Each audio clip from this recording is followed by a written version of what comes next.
Inna ad-dina 'indallahil Islam.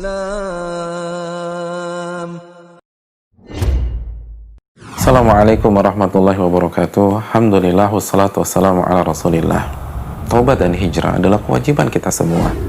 Kita diperintahkan untuk hijrah dari kemaksiatan, dari kedurhakaan, dari kesyirikan, kekufuran, kepada ketaatan, kepada kesolehan, kepada keimanan dan ketauhidan, kepada ibadah yang sesuai dengan sunnah Nabi SAW. Namun yang perlu kita ingat, hijrah itu tidak mudah. Karena setiap orang yang berhijrah, dia harus mendengar firman Allah Subhanahu wa taala dalam surat Al-Ankabut ayat 2.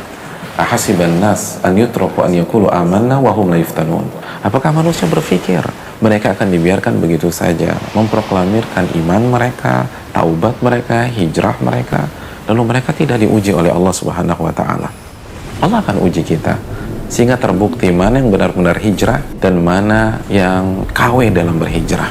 Untuk bisa bertahan dalam hijrah, untuk bisa bertahan dalam ujian-ujian tersebut, kita butuh ilmu, saudaraku. Allah berfirman dalam surat Al-Kahfi ayat 68, "Wa kaifa tasbiru 'ala ma lam tuhit bihi khubra." Bagaimana Anda bisa sabar? Bagaimana Anda bisa bertahan sedangkan Anda menghadapi masalah yang Anda tidak tahu ilmunya? Analogi sederhana, bagaimana seseorang bisa melewati ujian fisika, kimia, matematik sedangkan dia tidak tahu ilmu tentang soal-soal tersebut.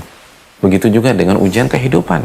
Gak mungkin kita bisa bertahan dalam hijrah kita kecuali dengan ilmu. Tapi ada sebuah pertanyaan. Ketika kita putuskan untuk mendatangi majelis ilmu, untuk menambah ilmu kita, ilmu apa yang harus kita prioritaskan? Bagaimana kurikulumnya? Majelis ilmu itu bagus-bagus dan sangat banyak, bahkan seringkali ada di waktu yang sama. Apa yang harus kita pelajari pertama kali? Saudaraku yang dirahmati oleh Allah Subhanahu wa taala, Al-Imam Ibnu Mubarak, seorang ulama besar, nama yang tidak asing lagi di dunia ilmu. Beliau memberikan jawabannya kepada kita, kepada orang-orang yang baru hijrah. Beliau mengatakan, "Kanu yatlubunal adabal qoblal ilm." Mereka, para sahabat, para tabi'in, ketika belajar, mereka mempelajari adab dulu sebelum mempelajari ilmu. Mereka mempelajari adab dan akhlak sebelum mereka mempelajari masalah-masalah ilmiah yang pelik, masalah-masalah ilmiah yang besar dan panjang. Mereka mempelajari adab. Adab kepada Allah Subhanahu wa taala, adab kepada Rasulullah SAW, adab kepada sesama umat Islam, adab kepada manusia. Mereka mempelajari itu semua sehingga mereka sukses. Mereka jadi imam. Mereka bukan hanya menguasai ilmu secara teori, namun mereka menjadi teladan-teladan di dalam kehidupan keseharian mereka.